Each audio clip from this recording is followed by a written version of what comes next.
Welcome to Cooking with Beth, with your host, Beth Riccardelli. Hi everyone, I'm Beth. Welcome to my kitchen. Today I'm going to show you how to make Italian meatballs. So you don't need too many tools today, just a bowl, some measuring spoons and measuring cups. And then for ingredients, you're going to use ground meat. I have ground beef here, 1 pound of it. You could use turkey or chicken or pork or something else though. Milk, breadcrumbs, Parmesan cheese, salt, pepper, an egg, and then a variety of spices. So the first thing you're going to do is you want to take the ground meat and put it directly into your bowl. And then from there you can add the ingredients in any order that you want. It really doesn't matter. So I already have some milk measured out right here, so I'm just going to pour that right in.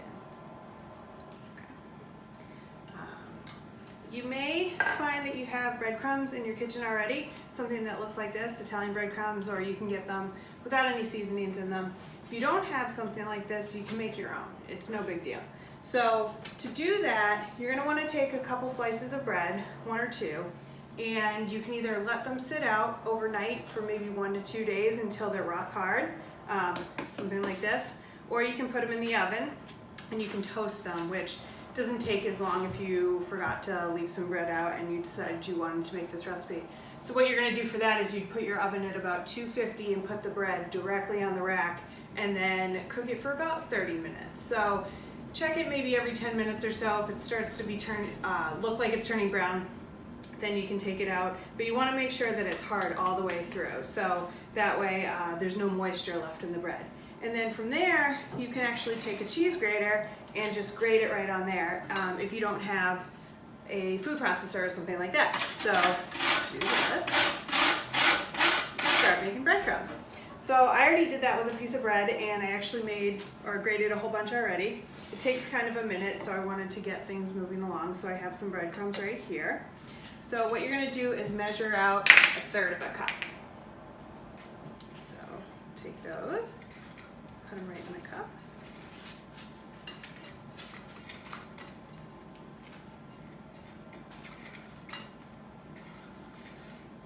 All right.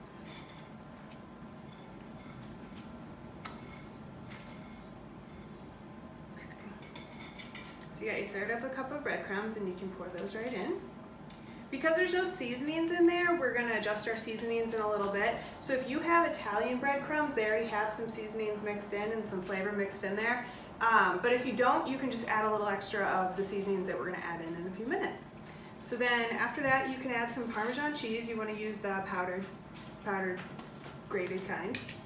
And for that, you can do about 1/4 of a cup. This is one of those things that if you add a little extra of anything, it's no problem. It's not going to ruin the recipe. All right, so about 1/4 of a cup. Add a little extra in there.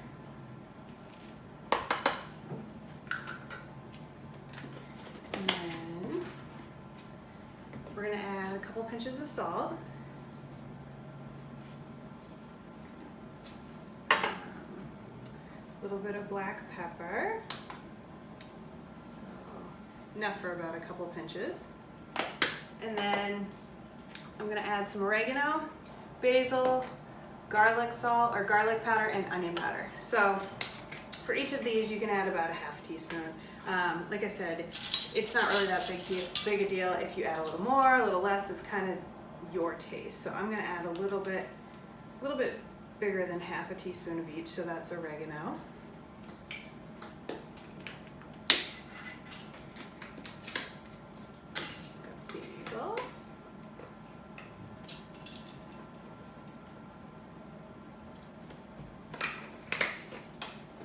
And then garlic powder.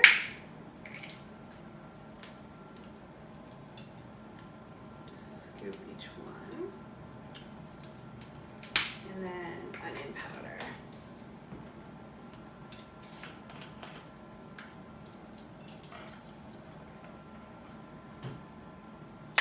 All right.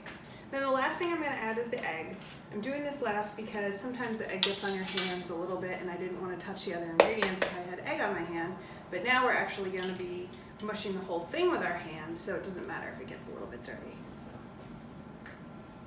So. All right, so you've got everything in your bowl, and then you're gonna take all of that and just with your hands, you're gonna squish it all up.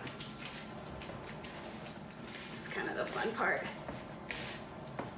Make sure that all the ingredients get mixed in really well, because you wanna make sure that each meatball has a lot of flavor in it and it gets a little bit of everything.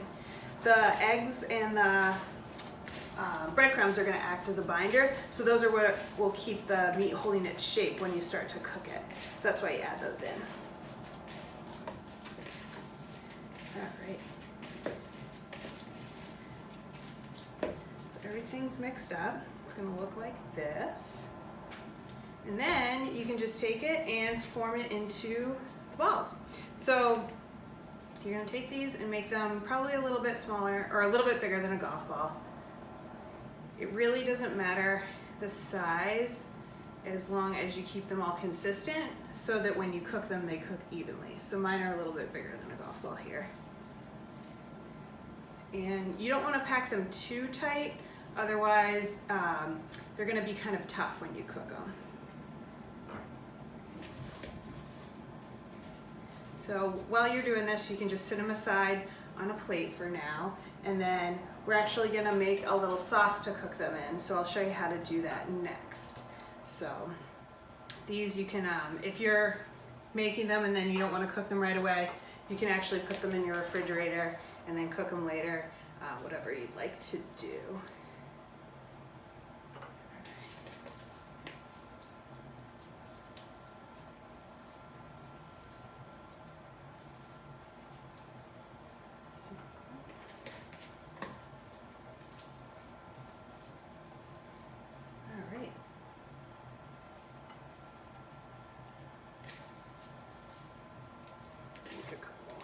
There's like 2 more left.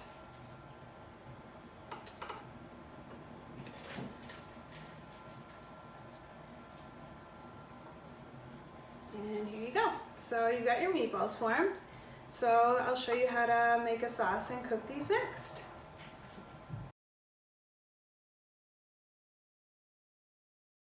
Before you can cook your meatballs, we're gonna get together some ingredients to make the sauce. So I have a couple cloves of garlic here and an onion, and then we'll talk about sauce and tomato products in a minute. So set up a cutting board. If you put it down on your counter and you find that it's a little bit slippery, you can always put a towel or something underneath it. That way it doesn't slide around when you're trying to use it, because you want to be really careful when you're using a knife like this. So you're going to use a knife and first put it on top of your garlic cloves and then hit down. That's going to crack the outside skin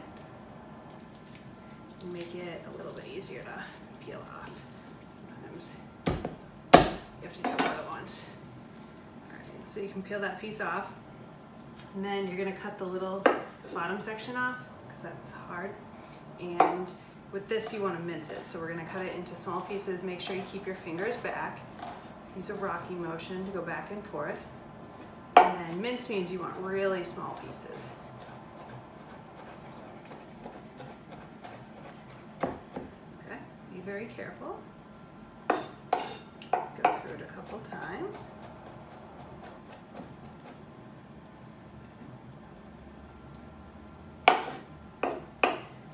The second one.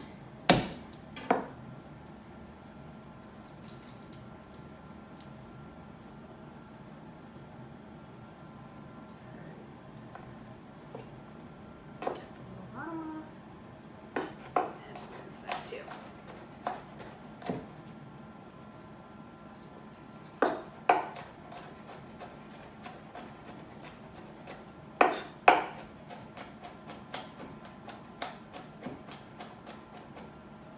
So we can put this to one side of the cutting board.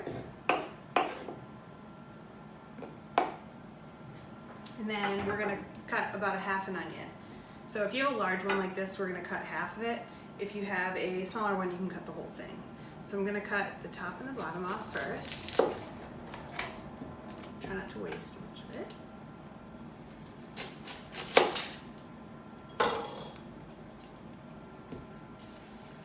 And then from there, you can cut it directly down the middle. So we'll put one half aside. Then the other half you can peel the skin off the outside layers.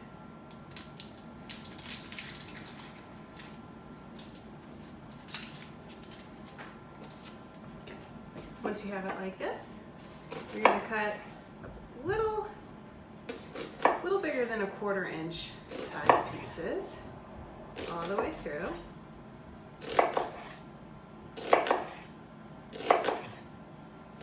Oops.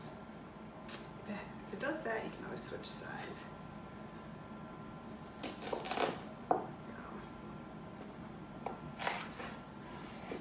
And then you want to turn it the other way. Make the same size cuts, and you're going to end up with little pieces of onion all diced up.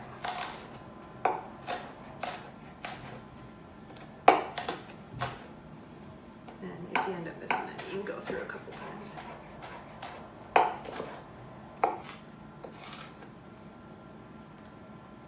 Yep. So we've got our diced onion and our minced garlic. Once you have these ready, we can, we're going to saute them in a pan, but I'll show you that in a second. First, I want to talk about what type of tomatoes you can use to make a sauce. So if you have something like this in a jar, like I have ragu here, but there's all different brands, or if you look at the can and it says sauce on it, this is already mixed with different ingredients to make a sauce. So we're going to add the garlic and the onion to it anyway, but you can choose to do what you want after that. If you want to add anything extra, it's already going to have the flavor of a sauce to it. So you can add some spices and things like that if you choose, but you don't have to. With these, something like the puree or the diced tomatoes, those are just going to be tomatoes that are prepared in different ways. So with the puree, they're going to be mashed up into a puree, and then diced tomatoes, they're going to be in little pieces. So those don't have any additional ingredients added to them, which means that you're going to have to add some other things to it to give it some more flavor. So if you look in your cabinet, you want to see what you have. I'm going to make a sauce out of the puree and the diced tomatoes put together, because I personally think it tastes good if you have some tomato chunks in the sauce. If you don't like that, you don't have to use diced tomatoes. And then that way I can show you what to add to make it a delicious sauce. So we'll do that next.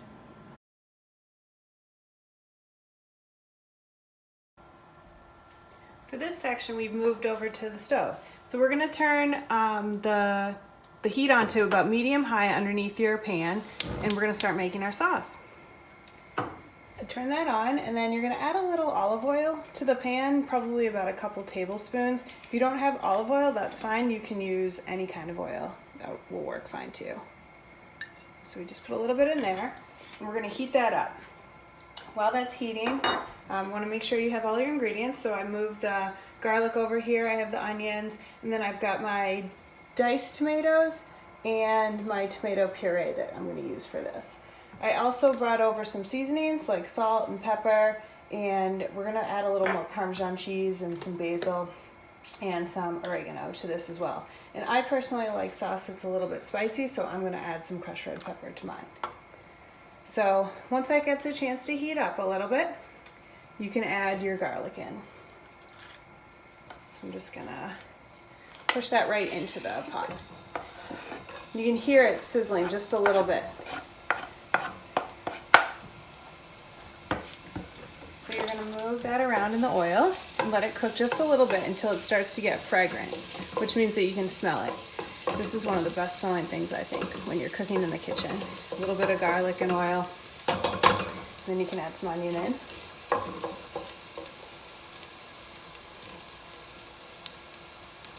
Once you can smell the garlic, before it starts to turn brown, because you don't want to burn it, you just want to cook it a little bit, you can add your onion in. So push that in too.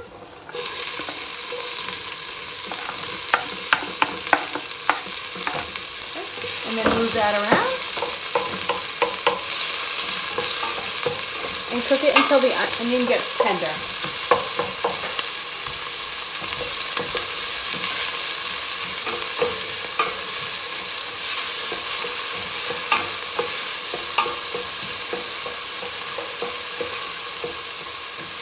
So So once it starts to be a little bit translucent, which means you can see through it just a little bit, and it's tender, it's no longer really hard, then we'll start adding some other ingredients. While it's doing that, I'm going to actually add in the crushed red pepper, add a little spice.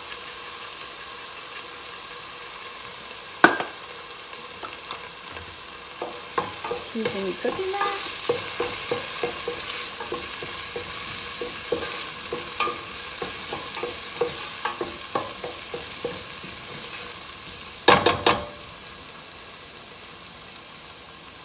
Add a little salt.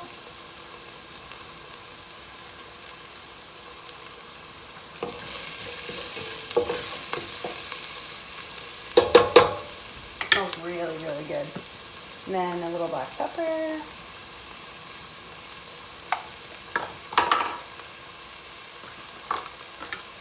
Mix that up.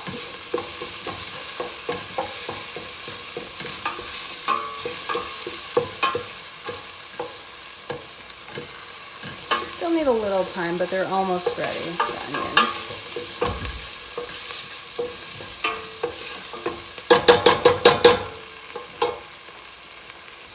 So while that's cooking, I've got my ingredients ready here. We're actually going to add in a little bit of sugar too, because you need a little bit of sweetness to balance out the acidity of the sauce, and it's going to give it a more complex flavor.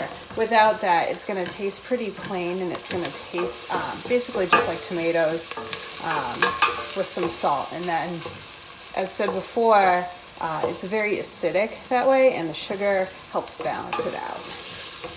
So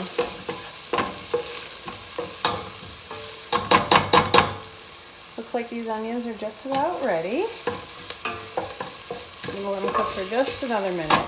While I'm doing that, I'm just going to get a little bit of sugar out. So we'll add that into the sauce after.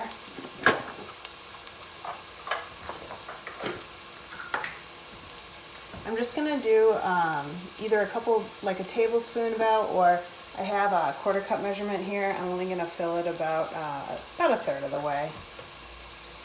You don't need a lot because you don't want your sauce to be super sweet. All right, so your onions are cooking. Now they're much softer, so you can add in your tomatoes. So I'm going to add the diced tomatoes in.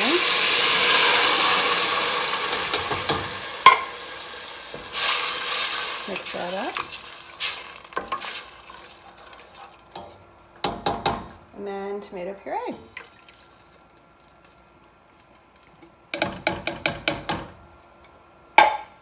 So mix that up, and then I'm actually going to turn this up a little bit because we want it to get to a boil, and then we're going to turn it down and let it simmer for a little bit so that the flavors all meld together.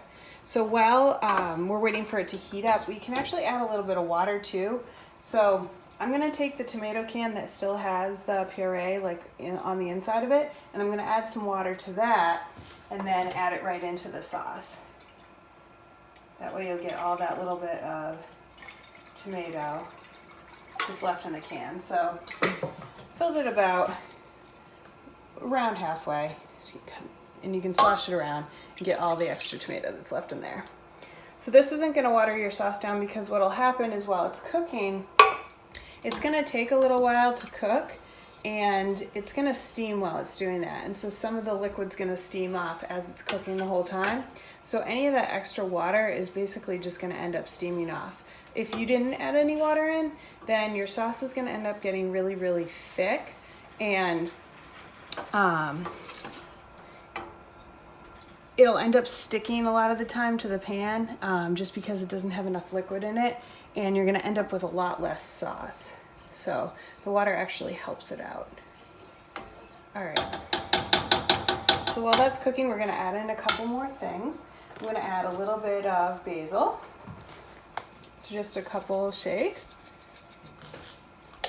And the same thing with oregano. I'm actually going to add in a little bit of Parmesan cheese for flavor too. So these things you don't have to be exact with. You can kind of just add what you like. and mix that in.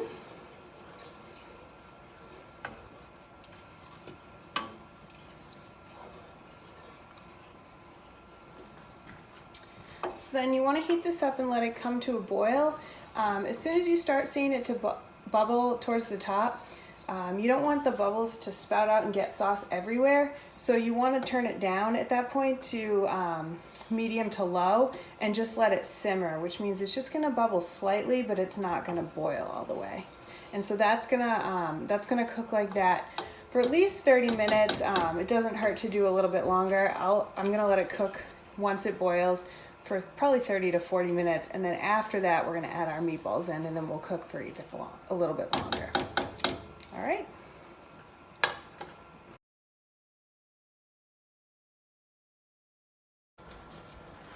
So after my sauce came to a boil, I turned the heat down to low, and you can see that it's still bubbling a little bit if you look at it closely, but it's not making huge bubbles that spatter all over the kitchen. So it's just been simmering like that for almost 45 minutes now.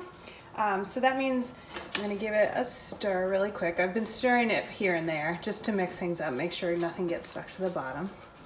And now I'm gonna add my meatballs in, so they're gonna cook right in the sauce. So what I'll do is, in order to not get too close and have them spatter up, I'm gonna take them and put them on a spoon, and then that way I can just lower them right into the sauce a lot easier.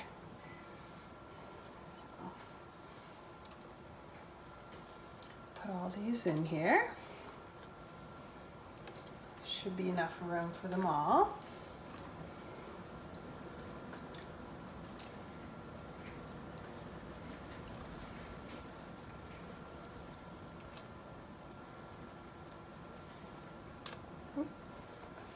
All right, so they're all in there, and what you can do is, you don't want to stir your sauce, but you can lightly just push down the ones that are sticking out a little bit. Okay, and then you're gonna let that cook for another at least 30 minutes. Wait 10 minutes at least before you stir it, because you want to make sure that your meatballs cook a little bit on the outside first. Otherwise, if you try to stir it too soon, they're just going to break apart. So I would wait at least 10 minutes, if not maybe 15. Okay?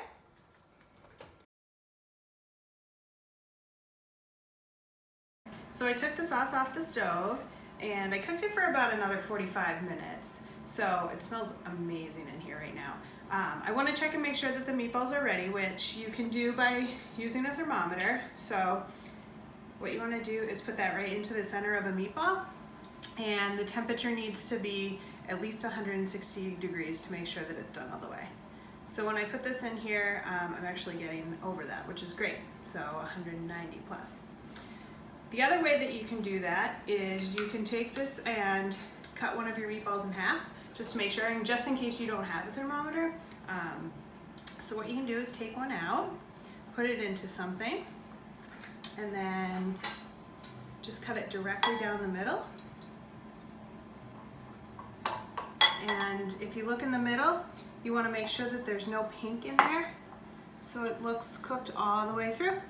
That means it's done.